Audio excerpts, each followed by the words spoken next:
Rais William Ruto ameamuru kuondolewa kwa zaidi ya tani 30,000 za paa aina ya vigae vya kuezeka yani asbestos kwenye majengo ya serikali na kibinafsi, akisema hatua hii itasaidia kupunguza visa vya saratani vinavyotokana na paa hizo.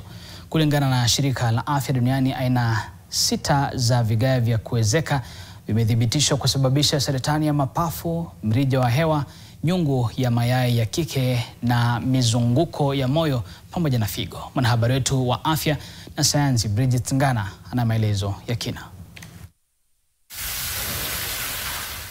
Miezi mitatu baada ya waziri wa mazingira Aden Duale kutoa amri kwa wizara na idara za serikali kuondoa paa za vigae vya kuezeka kwenye majengo yao, Rais William Ruto ameamrisha mamlaka ya mazingira nchini NEMA kutekeleza amri hiyo ambayo inagusa zaidi ya majengo binafsi 170 na wizara 17.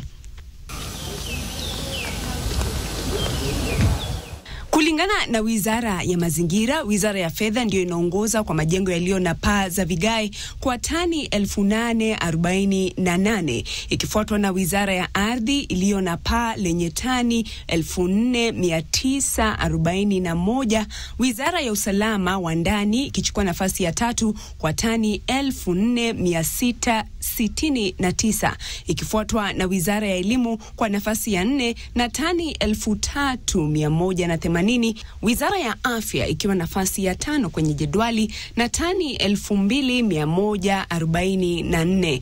Jumla ya paa za vigae kwa wizara na idara 17 ikiwa ni tani 21,605.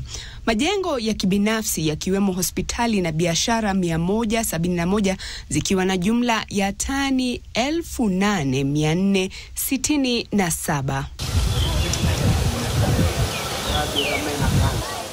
Kulingana na utafiti wa shirika la afya duniani na shirika la leba duniani, paa za vigae vya kuezeka zilisababisha vifo 200,000 ya wafanyikazi kutokana na saratani mwaka wa 2016. Kulingana na uamuzi wa baraza la mawaziri, NEMA ndio itaongoza kampeni ya kuondoa paa hizo kwenye majengo yote hapa nchini, huku wamiliki wa majengo hayo wakitakiwa kugharamika na kaunti zikitakiwa kutenga mahala pa kutupwa kwa paa hizo. Bridget Ngana, NTV.